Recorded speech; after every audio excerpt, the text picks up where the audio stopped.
Is there a British Mafia? Crime writer Martin Short sets off in search of it and chooses a villain as a guide, one Charlie Richardson, who led the notorious Richardson gang of the 60s until he was sentenced to 25 years imprisonment. Richardson leads him on an unexpected trail to the British Mafia, in which all is not as it seems.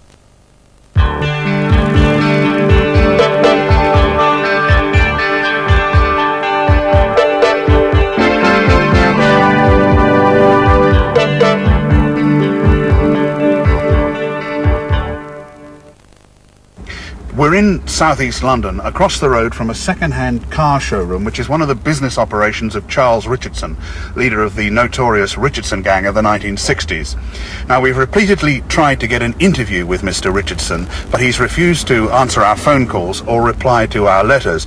So what we're going to do now is confront him on the street when he arrives, which should be any minute now, according to information we've received. Now, Charles Richardson was the reputed gang boss who set up a crime syndicate across southeast London in the early 1960s while the Kray brothers controlled the East End. In 1966, he was sentenced to 25 years imprisonment on charges of grievous... Hey, that's him. That's him. Now, he's just gone in there, gone into the showroom. He's now talking to somebody. I think perhaps we better... Let's go, shall we? We'll go the back way.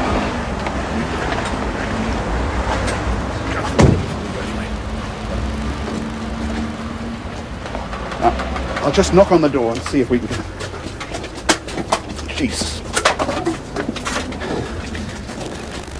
All right. That looks pretty steep. I won't go too far.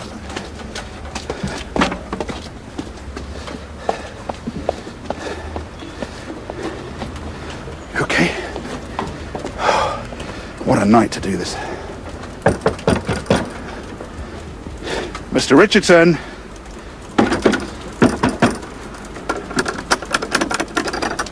Mr. Richardson, my name's Martin Short of Channel 4 Television, and I've come here about the matter... Game? I raised these in a letter. You've had several letters... Go away. I don't want to bloody talk to you. Come on. Look, f*** off. If I bloody wanted to talk to you, I'd bloody invite you in. Piss off and get out of it. I was hoping you would invite me in tonight. Arseholes, mate. Get out of it. Come on. Get your bloody hand out of this door. I'll f***ing throw you down the stairs. This book, The World's Most Evil Men, was published a few years ago and is on sale at most high street bookshops and newsagents throughout Britain. The book describes the evil deeds of some of history's most notorious men. Dictators like Idi Amin, Adolf Hitler and Pol Pot.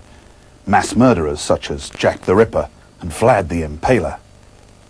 In a chapter entitled Evil is Big Business, which looks at the Mafia, network of evil, there is a section devoted to the Kray twins, the Mafia of London's East End. Following that, a section that describes the Richardson gang as the scourge of South London. In 1966, when the 5 members of the Richardson gang were jailed, the popular press breathed a collective sigh of relief on behalf of the public. One of the 2 families that made up Britain's own homegrown mafia was at last safe behind bars. A few years later, the Krays, the second family, followed the Richardsons into prison. It seemed that the British Mafia of organised crime families on the American and Sicilian models had been stopped dead in its tracks. We set out to discover once and for all if there is a mafia in Britain. And in this programme, we will reveal our findings. We will reveal the existence of an evil fraternity that has, without our knowing, quietly consolidated an absolutely frightening amount of power. Its members are not of Italian, but of British origin. Their influence is worldwide, and they operate from headquarters in the very heart of London. Throughout our researches, all roads led to Charles Richardson, not as the leader of this particular gang, but as the one man who had the connections that would enable us to find the British Mafia. We needed an interview with Richardson. To get that interview, because he had repeatedly ignored our requests, we were forced to take an extreme course of action. What's this? Come here, what's this for the sound of the camera? Come down here.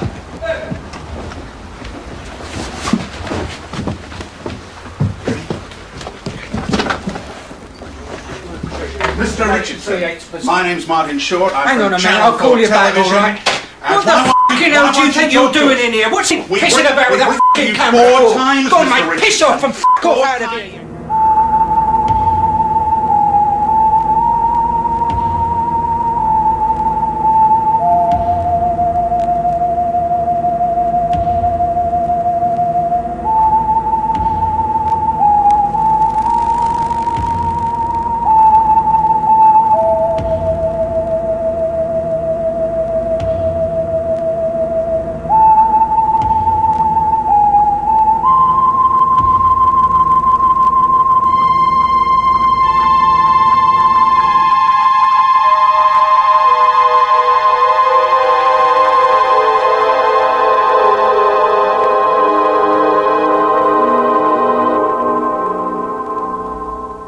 Is that thing running? Jesus Christ, you don't give any bugger a chance, do you? I mean, if I was Margaret Thatcher or Norman Tebbit or someone like that, you wouldn't be pouncing around like this. If you didn't get any reply from them, you'd just pack up and bugger off, wouldn't you? Mr. Richardson, we tried all the normal means of communication. Yeah, OK. All right, all right. Come on, then, let's just get on with the interview. You're not going to tell any lies about me, are you? All we want is the truth, Mr. Richardson. The truth? About what? The truth about the British Mafia. The what? The truth about organised crime in Britain. Listen, mate, all the best crime is organised, right? But what's that got to do with the Mafia? Well, And what's the Mafia got to do with me? we've spoken to many people, and almost without exception, they've told us that you are the person who can lead us to the heart of organised crime in this country. Who told you that? I can't. Bastards. I can't reveal my sources. Did you pay them? Paid them for their time and trouble and normal expenses for an interview. I'll bet you bloody did, didn't you? You silly wanker. You've been had, you have. I'll bet you bloody paid them, didn't you? I don't know nothing about the art of organised crime. It's an established fact that you and your family, together with the Kray twins... Established, mate? By who? The News of the World? The Sunday Express? That you and your family were at the heart of organised crime in Britain in the 1960s. That's where you did your research, innit? Old newspaper clippings. All that old bollocks about torture gang boss and all that sort of shit. Let me tell you something. When I was 18, right, I had my own scrapyard. By the time I was 30, I had more than 30 companies and they were all successful, legitimate businesses, right? I always paid the police on time, like clockwork. And then the bastards started getting greedy, didn't they? They wanted more money all the time, and I got fed up with it. So I said, no, I'm not going to pay anymore. And do you know what the bastards did? I'll tell you what they bloody did. They got hold of a group of little squirts, right? Real absolute rock-bottom minor little petty criminals. And they got those bastards to grass on me so they could put a case together to put me down. But you got 25 years just for GBH. I mean, nobody gets 25 years just for grievous bodily harm. I know. Bastards. I was involved with a lot of big people. Oh, you mean mafia figures? Don't be a dickhead all your life. I'm talking about magistrates, right, and politicians, people like that. I had them as partners in my companies, didn't I? I had them on the headed notepaper. And then it was the media got hold of this mafia thing. I mean, the word mafia means nothing. It's just a word, right, invented by the gutter press, just to give the punters something to get excited about. So you're still denying all those stories about torture? Listen, the law saw that they had a chance to be heroes, right? You should have seen all the bloody fuss they made. I mean, they put an armed guard on the jury, right, to make sure that we didn't nobble them. We had an armed escort to and from the court. He was treating us as though we was bloody terrorists. It was fucking ridiculous. 25 years, right?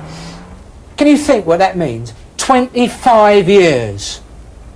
When I was inside, I met people in there. In fact, I shared a cell with people in there who'd come in for murder. They came in after me, and they went out before me. And then a few years later, what happened? They got the Krays, didn't they? So the law had a chance to be heroes all over again. I mean, they made bloody sure there wasn't going to be a mafia over in this country like there was in America. They made bloody certain of that. We wasn't mafia. We were businessmen, right? The Richardsons and the Krays, if you want to put it on one of them, they tried to create something there that we're all enemies. It wasn't so. I hardly knew them. I do now, and I've met them lots of times, and we've always been friendly, but the media tried to create something that wasn't there.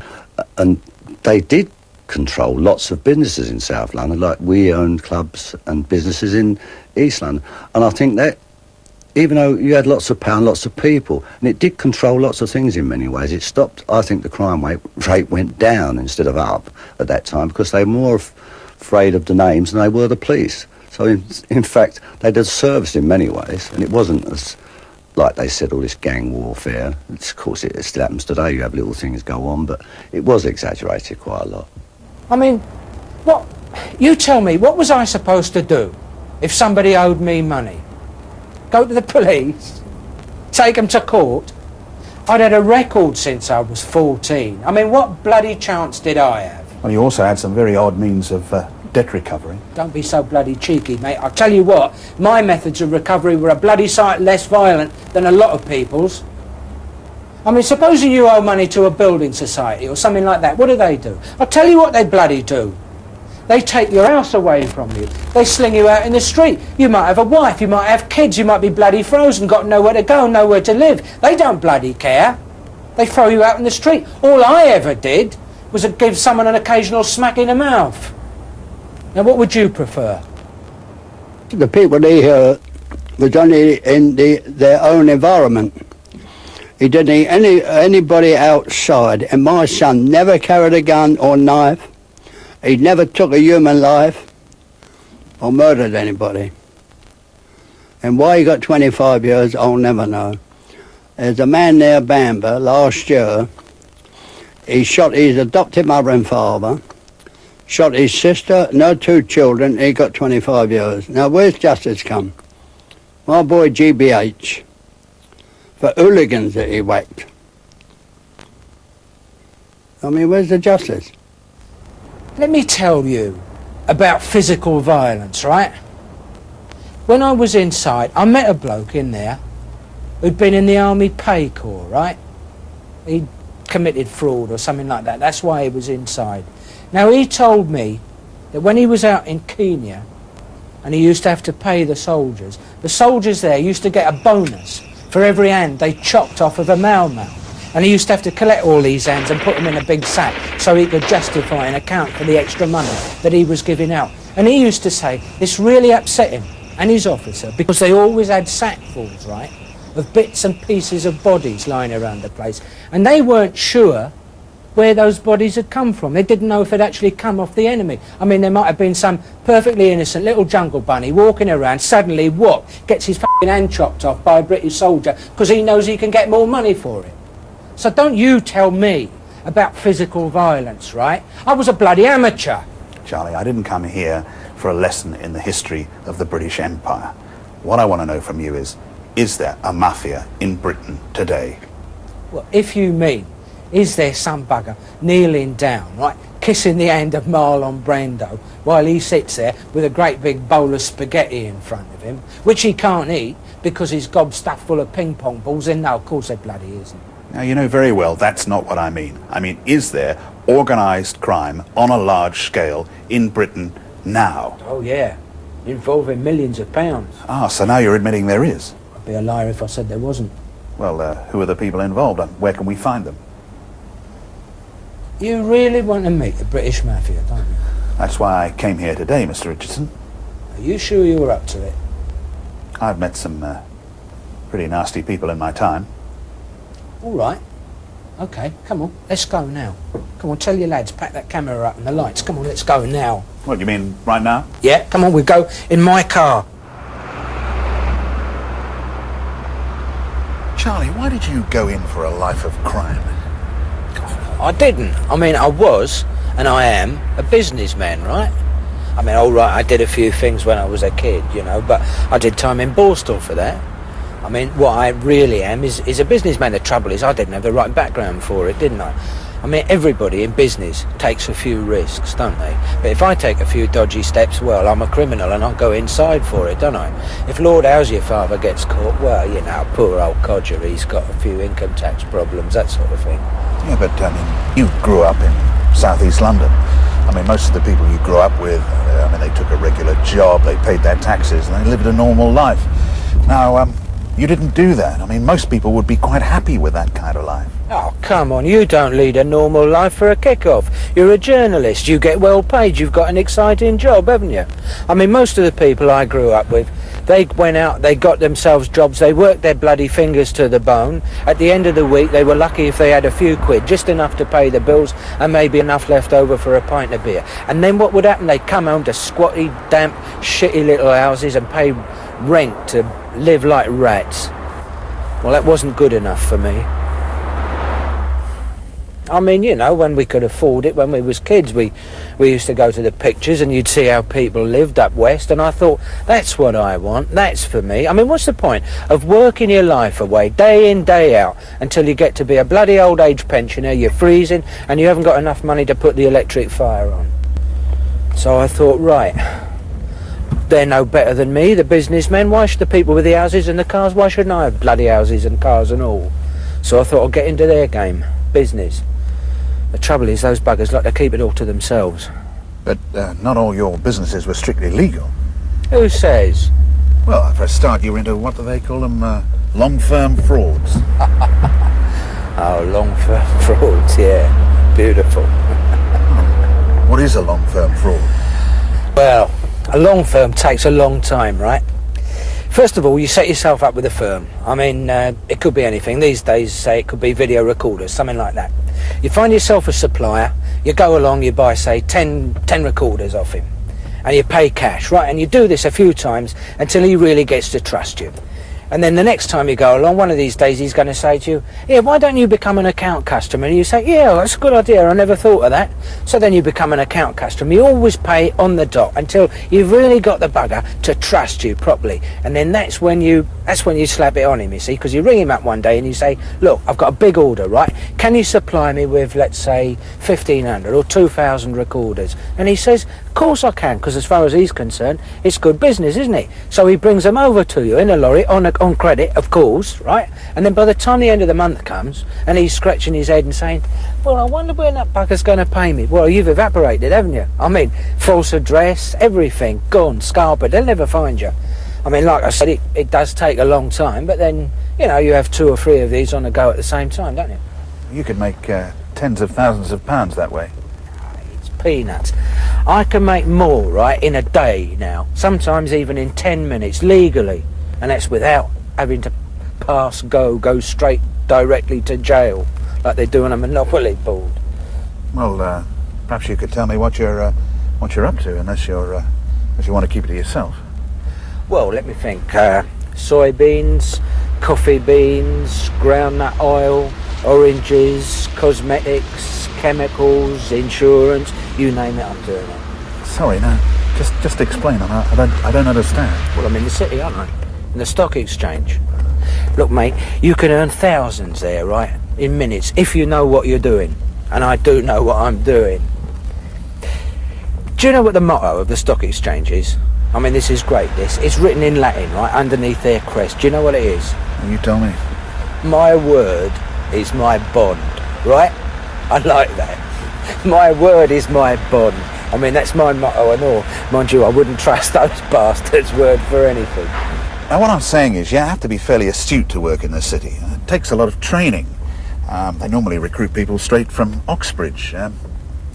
Investment is a complex science. No, that's what they'd like you to think, right? That they're so clever, that they're the only ones who can do it. What they don't want you to know is that all it takes is a lot of nerve, right? A kid could do it. One of the problems with people wanting to go in the city and make money rather than make things is that a lot of our best brains are now setting off from Oxford and Cambridge into the city. In my day, they'd have gone into the civil service. Perhaps that was wrong. Perhaps we should have gone into British industry. But equally, it's bad that they should go into a gambling den and seek to make money. We ought to be producing goods and services and exporting them. Instead, we're importing them, and all our top brains are speculating their lives away and the country's future away. Someone told me that we're now experiencing a brain drain in the city, that the city is now taking all of our real bright university graduates and offering them huge salaries and depriving industry of these terrific talents. Well, on the first hand, I don't really know why that should be necessary, because the average level of intellectual achievement in the city is pretty low to start with, and you certainly don't need a university degree or anything like that to do what the city requires you to do. Secondly, if a man is really dedicated to his profession as a profession, in other words, if a boy wants to be a doctor or he wants to be a lawyer, I don't think the city is going to be tempting anyway. If he is motivated in the direction of just making money, then he's not going to be much use for anything other than the city. See, the funny thing is, right, they've spent so much time trying to convince other people just how clever they are, they've started to believe it themselves. All right, but you still need a lot of money to become an investor. I mean, it takes money to make money. No, it doesn't, you see. You take some money out of your wallet. Come on. I don't normally do something like this with a man like you, but still. Right, that's it. Now, don't worry about it. You'll get it back. Just trust me, all right? Now, what is this? That's a £10 note. Yeah, but what is it? Well, it's £10. I'll tell you what it is, right? It's a piece of paper. It's worth nothing. Well, it's worth £10. No, you believe it's worth £10, and you can give it to someone else who believes it's worth £10, and they'll give you something real for it. I mean, that's what money is, right? It's a certificate of belief. Confidence, trust and belief, that's what conditions the value of money. I mean, if somebody loses confidence in the American dollar, right, it goes down. And if they gain confidence, it goes up. And that's what happens in the city every day, right? There's businessmen there making money or losing money as confidence, trust and greed goes up or down. And there's just one more thing. Greed, right?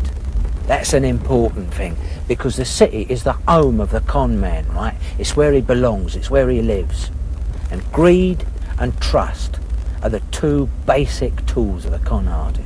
Well, so what do? You've got the trust, you've got the confidence and the greed. Now, how do you make money out of that? Easy. There is a lovely story about the man who wanted to borrow money.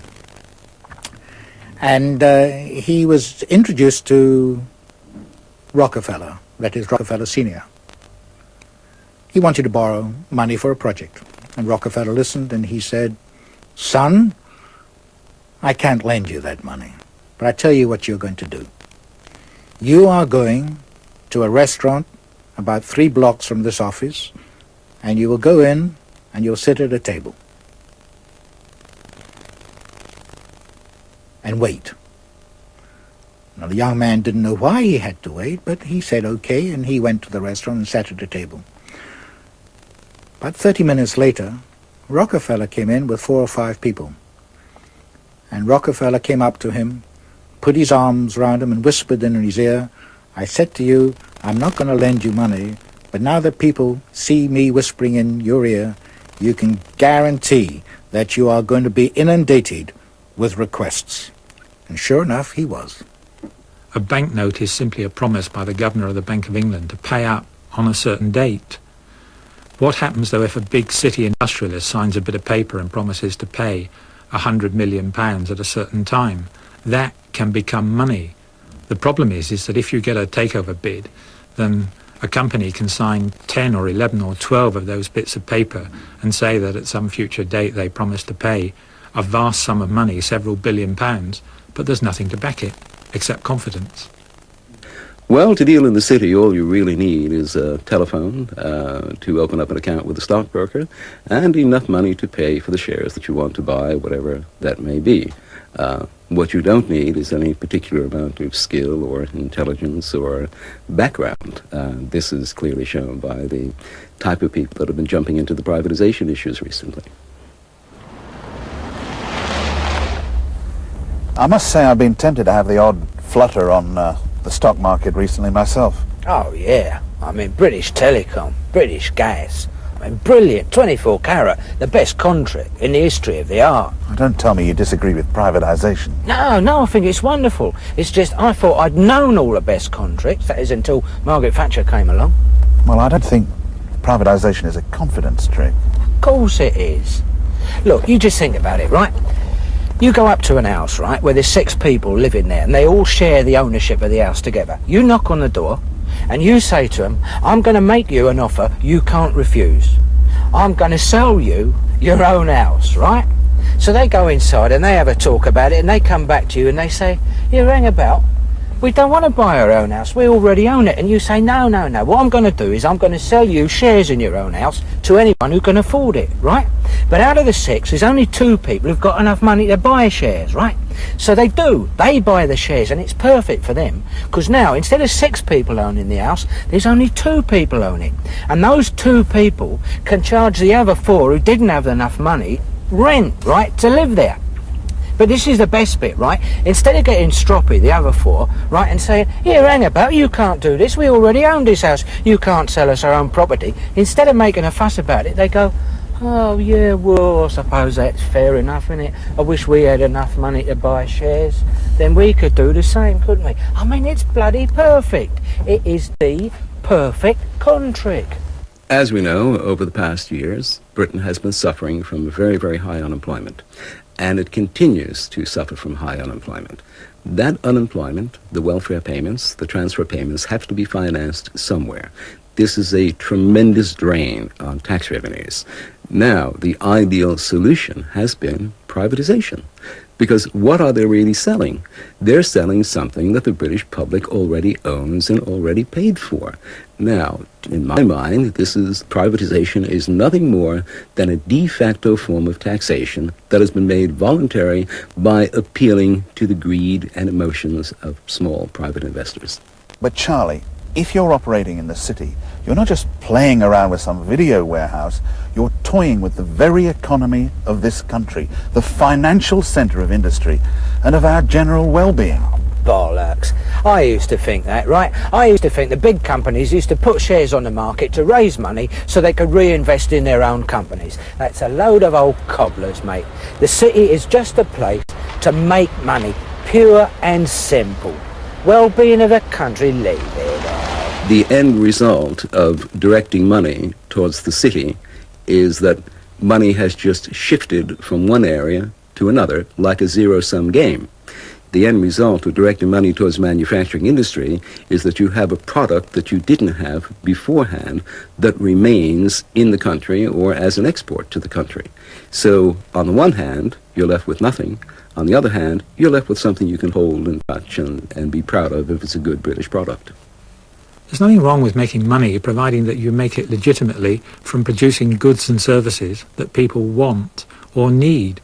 The problem comes when you start to despise British industry, when your top people from Oxford and Cambridge start going into the city instead of into manufacturing industry.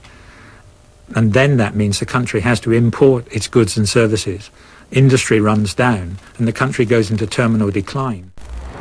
Now, last October, the stock market crashed, and lots of people lost huge amounts of money, in some cases their life savings. Yeah, but they were amateurs, right? Just bloody amateurs. I mean, look, everybody wants their money to make money, that's fair enough. But the greedy ones, they're not content with the 7-8% they can get in a building society, wherever it is. They want to put their money in the city and watch it take off. I feel very sorry for small investors who lost a lot of money in the crash, but the truth is they got what they deserved. They got into a big casino, they thought there was something for nothing there, and now they've found there's just nothing. For quite some time before the crash, in fact for several years, I have insisted that the stock market is not the place for the small saver.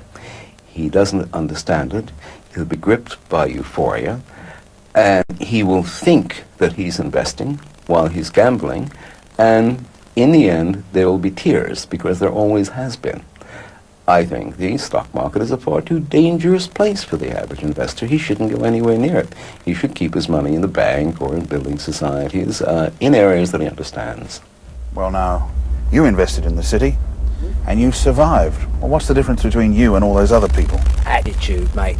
That's all there is. That's the only difference. Attitude. I mean, your average punter, right? He sees the city as like some big, respectable kind of building society, something like that. So he gives his money to a broker to invest for him, and he sits back and he waits for the dividends to come in. But it ain't like that, right? The city is just one great big casino. All right, it is a big one, 1 square mile, but that's all it is. And it's no good just... I mean, like, supposing the same geezers, right, who put their money in the city, they wouldn't go down to the betting shop, would they? And bank their life savings on the 345 at Redcar or something like that. But they might just as well. I mean, they wouldn't put everything they'd earned in the whole of their life on one spin of a roulette wheel. Though they'd probably get better odds as it happens. I mean, the only difference, right, between the city and a casino is that probably a casino's more honest, because it doesn't have a bloody great sign over the door saying, come in here and invest your money with us. The foreign exchange markets make up the biggest casino that the world has ever known.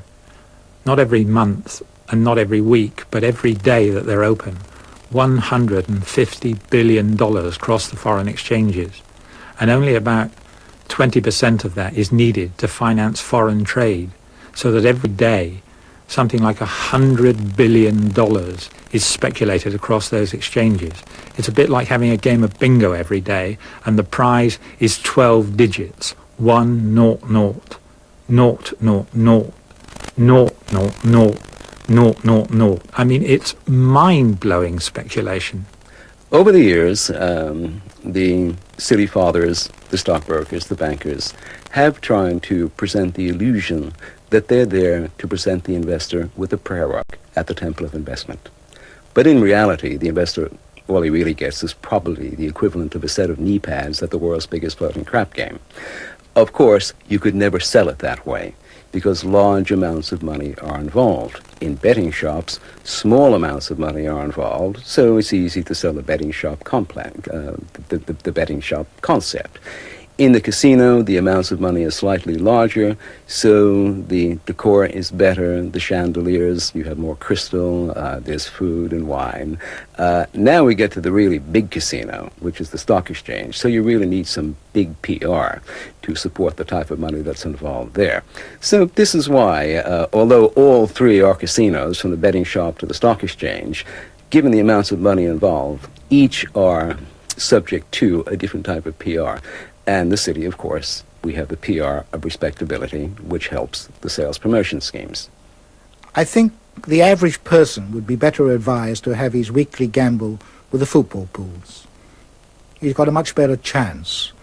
He will be given a far fairer deal, because at least he knows that every Saturday on the football field, normally there are 22 men doing their very best to win a game. And by so doing, they are enabling someone to win a reasonable amount of money at the end of the week. They've got a far better chance with football pools than they have with dealing with the vultures who live in the city. Are you suggesting that the financial base, the foundation of this economy, is a casino? Got it in one, old son. Well, but that's a very serious charge to make, Charlie.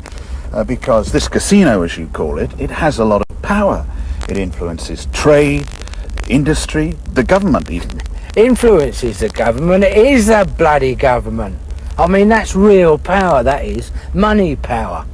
I mean, you think about it. How much money does the government look after and distribute in a year? I'll tell you. It's round about £100 billion, something like that. That's peanuts in the city. That's petty cash. I mean, you take the Labour Party, right? They hate the bloody city. They really hate them, but they're terrified of them, and they tread bloody carefully before they criticise them, I can tell you that. But the Tories are in bed with the city, aren't they? I mean, they went to the same schools, they ate the same lumpy custard, they got the same school ties, the same daft handshakes. I mean, the city and the Tories, they're like that. Only the government is the one underneath. Nobody should underestimate the awesome power of the city and the terrible power of markets in the modern world. The actions of government are severely restricted by what goes on. A run on the pound can change a government's whole economic policy, and yet it might be produced entirely by irrational activity in the city. As regards a Labour government, the cities can place a series of vetoes over it. It can tell it that you'd have to drop nationalisation. You'd have to drop certain agreements with various companies. You'd have to drop certain kinds of regulations. You can't have exchange controls. So how come you're making money when lots of people are going under? Brokers make their money, win or lose, but where else is there money to be made? Oh, lots of places. I mean, once you've got past the sharp suits and the computers, you soon realise, right, all you need is a bit of nerve and a good lawyer, right? You get some useful documents together, then maybe you can exchange something that's worth nothing for something that's worth something. I mean, you don't have to have anything, they've only got to believe that you've got it. Yeah, but doesn't it get a bit complicated with all Of course it does. The more complicated, the better. Look, a lot of these blokes are none too bright, see? So they get a bit lost. Well, their loss is your gain. I mean, all right, maybe they've got a degree from Oxford, which means that they can fart in Latin, but it don't mean they're sharp. Now, if an individual wanted to make money dishonestly, I really can't think of a much better place than the city, because the temptations and the rewards are so great, whereas the level of intellectual achievement necessary to engage in dishonest transactions is so low. Now, I don't want to conduct a program on how to cheat, but, I mean, even a 5-year-old child can figure out how to make a lot of money dishonestly in the city very, very quickly. One of the problems that the City of London faces is the fall in standards, particularly amongst the professions, that's merchant bankers, lawyers and accountants. Recently I asked 10 of my solicitor friends, none of whom I would describe as corrupt, what they'd do if they had to draw up a document whose main purpose was to hide the real activity that was going on. They all said they would draw it up. Now that's what fraud's about, drawing up documents which hide the real nature of the activities that are going on. But it's even worse than that now. Big people in the city, they have lawyers, not to get them out of trouble when they get into it, but actually to guide them through the trouble. And they've become part of the scam, part of the scandals.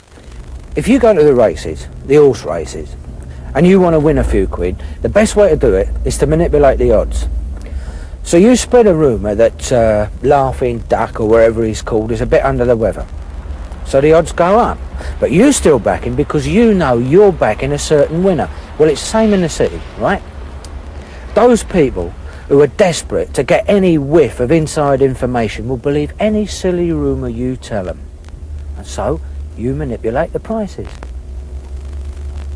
Quite a while ago, a few years back, there was someone operating in the city called the Phantom. And what he would do, he would get on a telephone from telephone boxes and phone stockbrokers and just shout into the phone, XYZ Corporation is being taken over at $2.50 a share, and then hang up. And he'd make about 100 phone calls a day. Of course, he would have bought the shares in XYZ Corporation before he started making those phone calls. Now, those phone calls were effective. The Phantom would also leave crumpled up telegrams in telephone booths, giving the same type of spurious information. The Phantom has disappeared now. We know the phone calls have stopped. No one knows what's happened to him anymore. But we have other similar Phantoms starting rumors and trying to get things moving. Sometimes they work, sometimes they don't. But it's all part of the game. The City of London exists to protect people who make money rather than people who make things, and that causes difficulties for Labour governments, because Labour governments are interested in people who produce goods and services. So the city feels threatened if a Labour government looks as though it's going to win an election. Consequently, at the last general election, when there was a rumour that Labour was going to win, city share prices plummeted. A firm of private investigators with whom I'm quite friendly. One of them used to be in the police force, a detective sergeant. And they showed me some amazing letters and documents. How they got possession of those letters, I don't know, which proved quite conclusively that colleagues of theirs had been paid monies to leak information regarding the various polls. So that on one occasion, it looked very much as if Labour were catching up, and there was a possibility that Labour would win the election. And on the basis of those figures which were leaked, a killing was made on the stock exchange because the shares started to go down. Some people who were very much afraid there might have been a Labour government. And under the circumstances, they were probably quite right to be afraid that there might have been a Labour government. And so they took advantage of that situation. And when the shares plummeted, so they bought. And when the real figures came out, 2 days later, the shares went up and they made a killing. Somewhat dishonest, but probably quite legal. But Charlie, what if you get caught? You've already spent half your life in prison. I would have thought you'd be more careful about going back. Caught? Doing what? Oh, fraud, breaking the law. I'm not breaking any laws. Everything I do is legal. It might not always be sweet and pure, but it's certainly bloody legal. Now, I do know other people are not so careful as me, but I mean, even they'll tell you, you ain't got much chance of being caught anyway. Yeah, but there's the fraud squad, you've got new laws. Look, what these people do, now I am talking about other people now, right, not me. What they do is they make the whole thing so complicated that the police can't understand it. And let's face it, that's not very difficult, is it?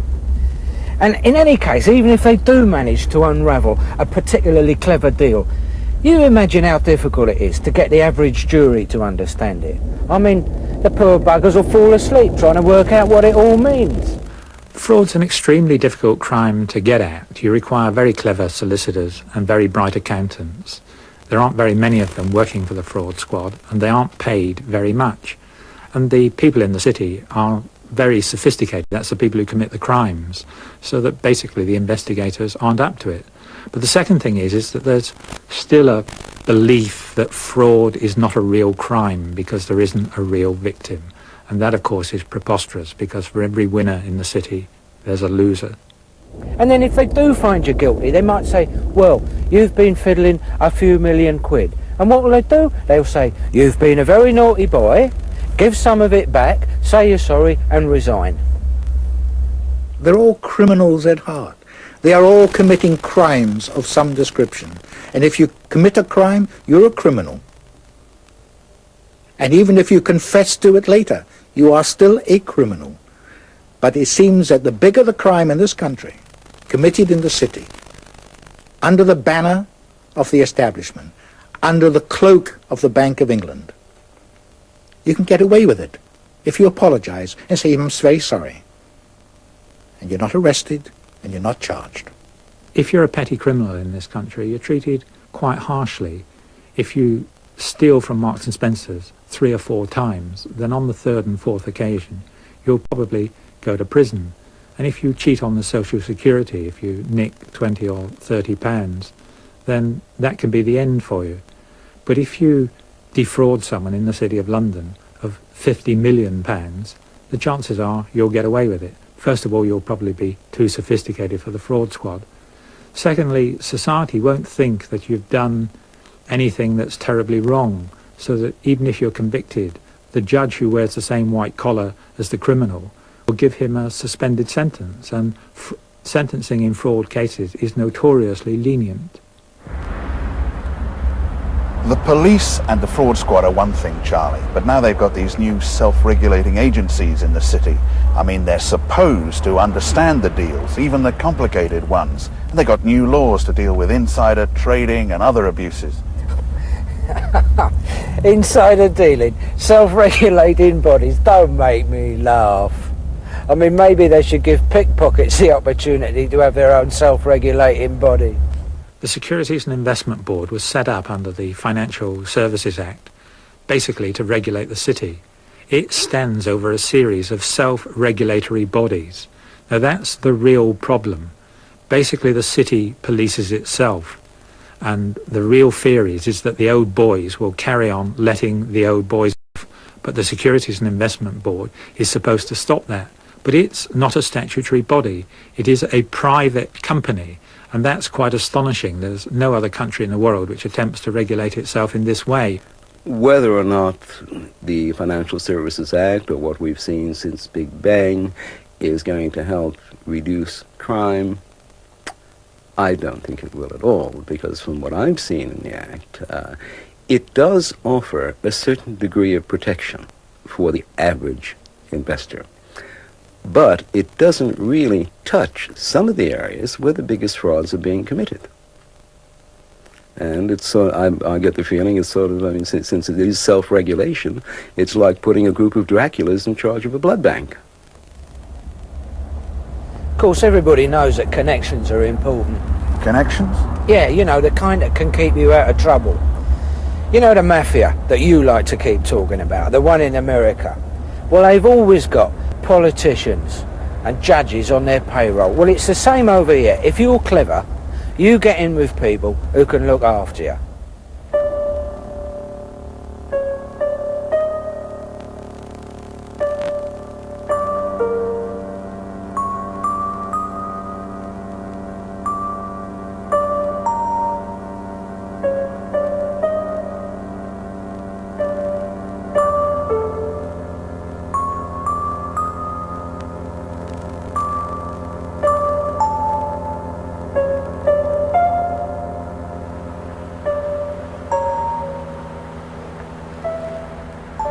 Charlie, could we talk a little bit now about the subject of this programme, which is the British Mafia?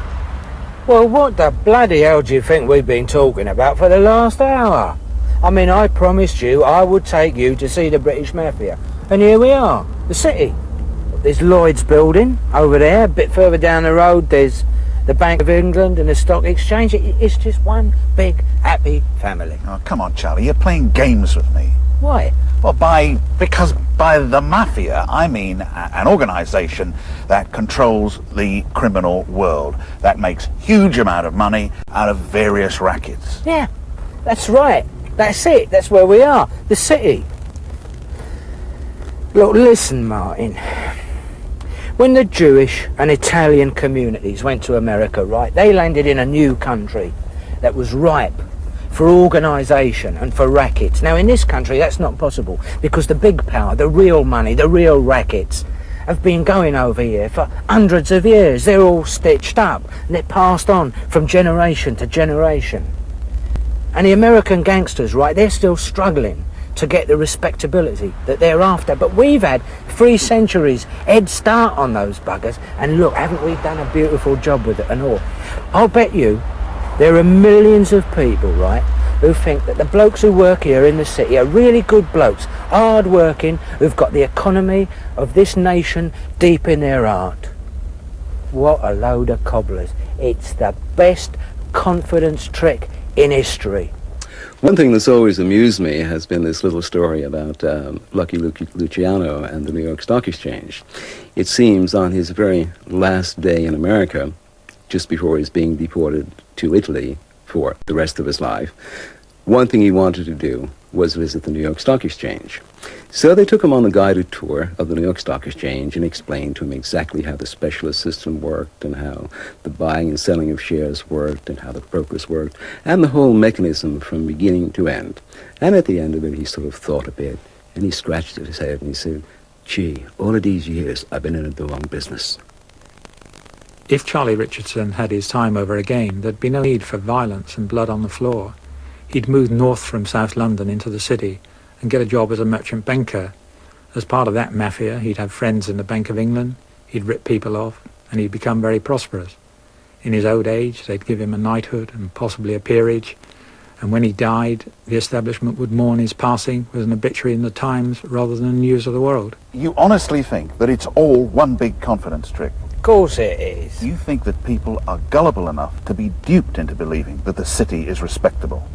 Look, I'll bet you there's a lot of people watching this programme now who still think that we're part of a documentary, right? Mm-hmm. I'll bet you there's a lot of people watching who still think I'm Charlie Richardson because they've seen Charlie Richardson over me and because you've been calling me Charlie. And I'll bet there's a fair few people who are only just now beginning to suss that I'm an actor pretending to be Charlie. You see how easy it is to manipulate the truth? Trust and confidence, Martin. That's all you need. And you just look around you at all these beautiful buildings that this mafia has erected to inspire our confidence. I'm Charles Richardson. I got 25 years for GBH and I did 18 years of them. When I was inside, I had time to think, and I realised if other channels had been open, my life might have taken a very different course. I could have used the skills I had in the city and been a respected pillar of society and a millionaire today. Since I've been out, I've had a few dealings in the city, met a number of stockbrokers, and I can tell you, in all my life, I've never seen such dishonesty and greed. They do things to people down there I couldn't do to my worst enemy. It's like a big betting shop, a bookies, a casino, where they're all screwing each other and the rest of the world. It's a never-ending orgy where nobody stops to have a bath. Thank you for watching. If you enjoyed the video, please join our Facebook group. It's called Krays Crime Lords of London. We're a friendly moderated group with over 1,000 Kray and other celebrated gangster videos available for view. There's also thousands of images in the photos sections. The link for the group is in the YouTube description section. I hope we see you there soon.